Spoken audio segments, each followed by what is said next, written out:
पुष्पा पुष्पाराज, मैं झुकेगा नहीं साला। पुष्पा नाम सुन के फ्लावर समझे क्या? फ्लावर नहीं, फायर है मैं। जी ये टॉपिक काफी ज्यादा ट्रेंडिंग है।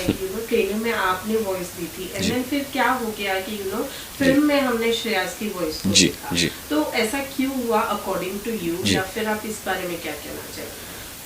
जी हाँ, टीज़र में मेरी आवाज़ थी और ऐसा शुरुआत में बातें चल रही थी काम वगैरह शुरू होने की, और उसके बाद फिर ये डिसीजन लिया गया कि उन्हें वॉइस रिप्लेस कर। ये कभी कभी थोड़ा सा अनफेयर सा लगता है कि जब किसी आवाज़ के लिए किसी चेहरे को रिप्लेस किया जाता है। अगर आप आवाज़ के लिए आवाज़ को रिप्लेस करें तो that is completely fair, because वही तो ये फील्ड है जहाँ इट्स अ वॉइस फील्ड। पर कई बार ये मार्केटिंग कॉल लिया जाता है कि शायद फिल्म ज़्यादा बिजनेस करेगी, और इसीलिए फिर वॉइस आर्टिस्ट को चेंज किया जाता है। जो मुझे लगता है कि इतने सालों की जो मेहनत है इस वॉइसिंग इंडस्ट्री की, इन सारी चीज़ों को फाइनेंशियली वायबल बनाने की, वो कहीं ना कहीं वो बात मुझे थोड़ी सी खटकती है कि उस पूरी मेहनत को इतने सालों की नज़रअंदाज किया जाता है।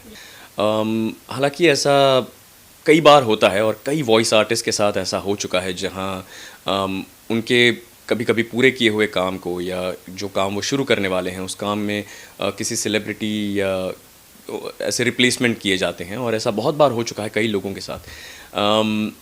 ये क्यों किया जाता है इसकी तो कई वजह हो सकती हैं, बट अमूमन ये वजह बताई जाती है कि एक मार्केटिंग टीम का मार्केटिंग कॉल है। वो प्रोडक्शन हाउस लेता है या स्टूडियो लेता है या डायरेक्शन टीम लेती है, दिस ऑल डिपेंड्स।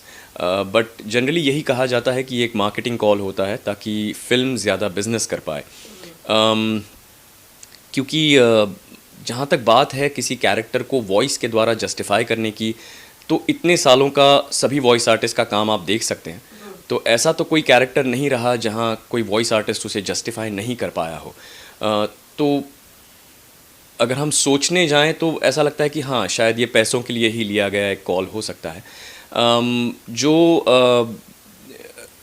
एक तरह से हम अनफेयर भी कह सकते हैं, बट उनके लिए ये एक सही कॉल होगा क्योंकि जिन्होंने पैसे लगाए हैं वो चाहेंगे कि उससे ज़्यादा रिटर्न्स मिलें।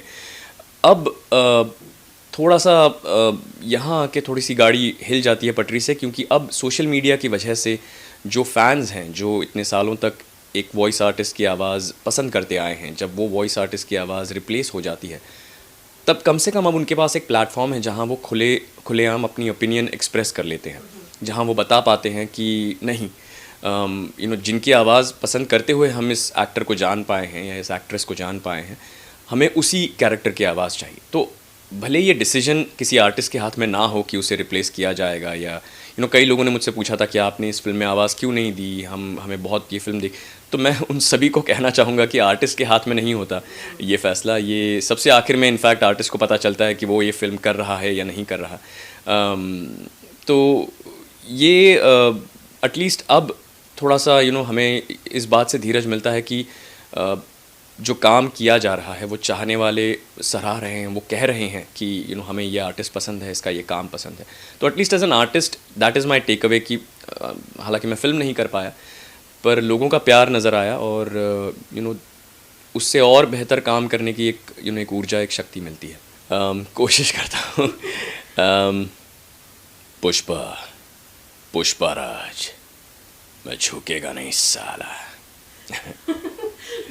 Thank you. Second dialogue, Pushpa समझ के फ्लावर समझे का फायर है। पुष्पा नाम सुन के फ्लावर समझे क्या?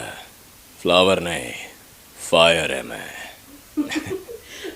शुक्रिया। पहुंचा है। साउथ की अगर फिल्मों की बात की जाए तो आपने आइदर इट्स अल्लू अर्जुन या फिर एनटीआर, हर किसी के को अपनी, महेश बाबू सबके लिए अपनी वॉइस दी है पर्टिकुलरली, एंड डायलॉग्स काफी ज्यादा साउथ के पॉपुलर होते हैं, but then voice over artist को उतना ज्यादा महत्व नहीं दिया जाता है बावजूद इसके कि ओरिजिनल वॉइस उनकी होती है। जी। बट देन अभी ये जो एक नया ट्रेंड आया है पुष्पा को लेकर जी। वेरी अभी वॉइस ओवर आर्टिस्ट को एक नई रिकॉग्नाइजेशन मिल रही है, कहीं ना कहीं उनकी मेहनत को सराहा जा रहा है।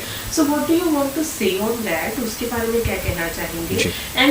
एंड ऐसा क्यों अक्सर किया जाता है कि आपकी अकॉर्डिंग क्या होता है एक वॉइस ओवर आर्टिस्ट को उनकी जो जगह है, उनकी जो पहचान है वो मिलती है?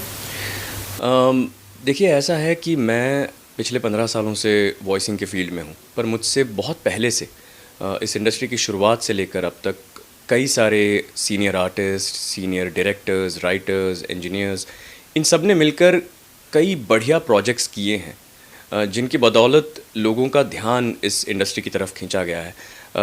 उन्होंने ऐसा काम किया है जिसकी वजह से कई ऐसे हिस्सों तक हमारे देश के, और ना सिर्फ देश के बाहर भी ऐसे प्रोजेक्ट्स पहुँचे हैं जो शायद लोग कभी ना देखते या कभी ना समझ पाते। अगर हम बात करें साउथ टू हिंदी इंडस्ट्री की, तो कई लोग सोचते हैं डबिंग क्यों किया जाता है, या इंग्लिश टू हिंदी में भी ये बहुत लोगों की ये सोच है। ये बहुत एलिटिस्ट सोच है, ऐसा मैं मानता हूँ, क्योंकि सबटाइटल्स पढ़ पाना उतनी ही रफ्तार से जितनी रफ्तार से वो दिख रहे हैं स्क्रीन